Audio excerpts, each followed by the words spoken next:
what that means. World Chalice, Goki, get your asses back in here. We gotta rip the meta a new one. Y'all ready? That's right. Firewall Dragon got unbanned in the OCG, and what? Oh, he gets a little errata?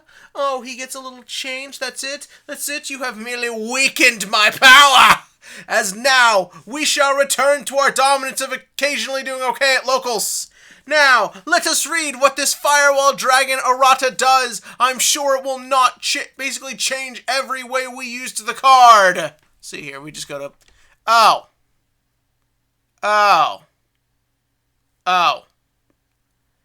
Okay, let's talk about Yu-Gi-Oh! 7. Let's forget about this. Alright, so... This week on Yu-Gi-Oh! 7s, we're starting our new arc, more or less, and that is that there is going to be a Rush Duel tournament, and the way we find out about this Rush Duel tournament is perfect. I love this opening scene. So you've got Luke, Rook, whatever you want to call him, everyone's favorite idiot. He is in the park doing that thing they do in every Yu-Gi-Oh! Where they practice drawing a card. Not combos, not deck building, drawing the card. Except what makes it beautiful this time around is that you just see all these random people walking past him being like, something is wrong with this child. I love that. Then, how do we find out about this tournament? A carrier pigeon. I love the shot of the pigeon after Luke smiles. The pigeon's like, I don't know why I'm here. That's funny. It's a little funny shot. I like it. And so then they're all like, we're going to have to do a Rush Duel tournament. It's going to be awesome. And then they go back to the club room where we find out that they now have an advisor. And my assumption when I hear advisor is there's going to be a perfunctory teacher who's going to pop up once every 6 or 7 episodes. And then maybe I thought, what if that's the villain who was shown at the end of last week? Who could it be? What are they going to do? It's the chair. It's the robot chair. The robot chair is just like, I'm here to be your faculty advisor. And I'm sitting here like, what? What? I don't know why. It just made me start laughing. Like, it's ridiculous. But I kind of love it. And their dedication to the bit is so good. I love this weird rivalry he has with Kaizo now. The chair has a better arc than most of the characters in Vrains. Think about that for a minute. I also like the bit, although, that being said, this is somewhat problematic here. Because if, that chair likes having kids' butts around. I'm just saying, this might be a problem. So, then we find out it was actually Mimi's idea for the chair, or at the very least, I think it's for Nail to be involved, and that led to the chair becoming the faculty advisor. And this is a nice little scene of character development. She's now officially part of Team Yuga, which is weird when you remember she's like 37. And she helps off with them getting a faculty advisor, which then proceeds to her dancing on top of the table because all her coworkers got fired. That's actually pretty funny. The thing about these jokes is that they're not overly complex. They're pretty straightforward, but they're so character reliant, and they kind of just have this way of always feeling fresh and kind of coming out of nowhere. That I feel like they just kind of always work, even if in hindsight they're not as funny as I'm making them out to be, which I acknowledge.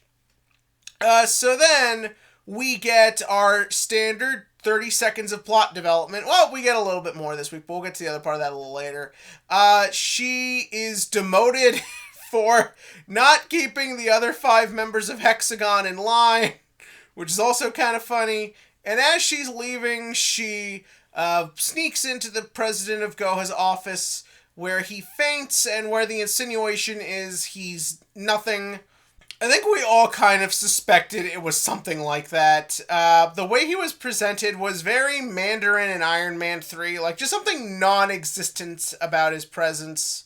And also, the gimmick of this show seems to be that the generic-seeming villains are just not that involved at all. So I am curious to see where that goes, albeit at this show's pace, it'll take 3 years. So then, well, we heard about this beforehand, but I wanted to cover that first. So the main crux of this episode is Rook decides they need to go to a training camp. Why not just go to a card shop or anything that you do to get better at Yu-Gi-Oh? But whatever, they're like, we gotta go to a training camp. You see training camp arcs in... I think we've seen it in Yu-Gi-Oh! Once or twice. It was in Vanguard, it's in the Beyblades, it's very common in not just toy commercial shonens, but shonens in general.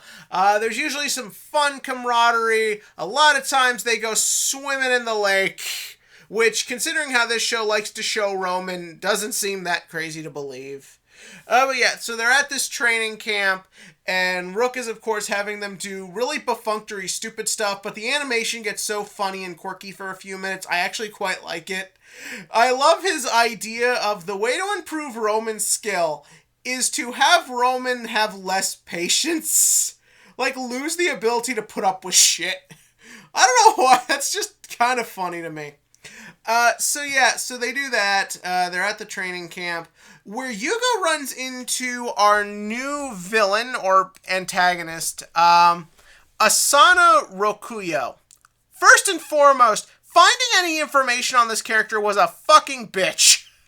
Now, look, obviously we know nothing about her, but I couldn't find anything on the Yu-Gi-Oh! Wiki, on Yugipedia. I tried Googling new character, new villain. Nothing pops up. Nothing popped up till I just wound up on the Reddit and just found the cast list and figured it out who it was through that. And look at this girl. How is this not a perfect design? Like, holy shit, she's hot. There is one problem. I don't know if she's supposed to be 11. That's kind of an issue in this show. So, the introductory scene of her, I like the idea that it's different from the last two. She's obviously our antagonist at the moment. But it's different from Roa and Nail. She's not shown to us as powerful or necessarily intelligent. She's shown to us as being kind of like Yuga. She's mechanical. She likes to do machine stuff. She's not plotting something immediately. You just kind of see her doing a thing and running into Yuga that way. And then you see them bond over machines. That's kind of a nice way to differentiate the characters from the previous two. So I like that bit. And then she shows Yuga how to use it, but it's kind of weird. So later, when Yuga's telling everybody about the encounter, they assume that she's part of Agoha Elementary Construction Club, I think is what they said. And it's kind of weird because she doesn't look like an elementary school to me. She doesn't look like a kid to me. She kind of looks like an adult. And she's taller than Yuga, which isn't odd necessarily because Yuga's supposed to be short. And it could just be that everyone's mistaken. It could be maybe she is sort of like Mimi and she's infiltrated a club or a school or something. It's just strange to me to make her 11 when she looks so much older. And this feels purposeful, or maybe she is older. Maybe they're mistaken. I mean, look, Mimi is 37. This is not a normal show. And Roman is 11 and looks like a pint-sized 17-year-old. So, yeah, more on her as we get to her. Just the general. I think she's cool for the minute and a half she's on screen. Then the rest of the episode is Roman duels Sushi Girl. So that way they can pick who gets to watch TV. I'm kind of okay with this. Like, hey, you know, card games that you're supposed to do for fun, that you could just do whenever. You don't have to be that you only play card games when, like, the fate of the world or there's some weird thing at stake. Yeah, just like, I want to watch TV. I want to watch TV. Let's duel. Whoever wins gets to watch TV. It's a super cute setup, followed by a duel that is very fun, that involves Roman having long cylindrical sushi thinner. Fake Khalid meter! Fake Khalid meter! Y'all thought I forgot about this. Y'all thought I wouldn't need it. Y'all thought maybe I should have brought it up with the training camp session, but no, it's here. It's here. Fake Khalid meter. Somebody save this little girl.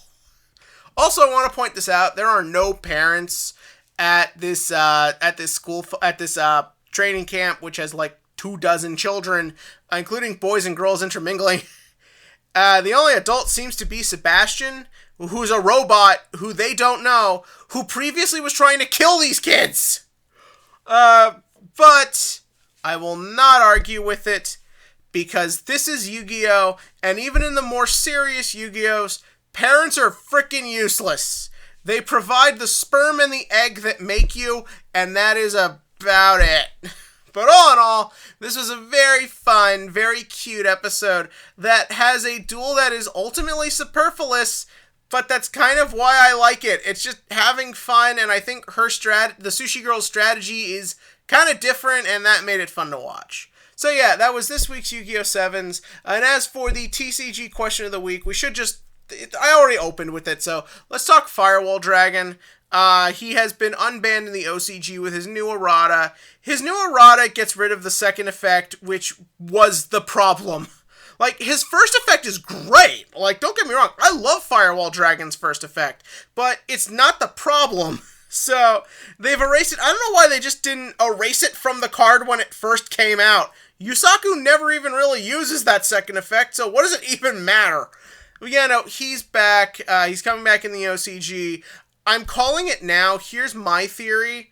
So the next ban list is in March. That's when it can come out. Now, some people are saying that with COVID potentially getting more under control with a vaccine, that could mean that official locals could come back, so you want a fresh meta for that.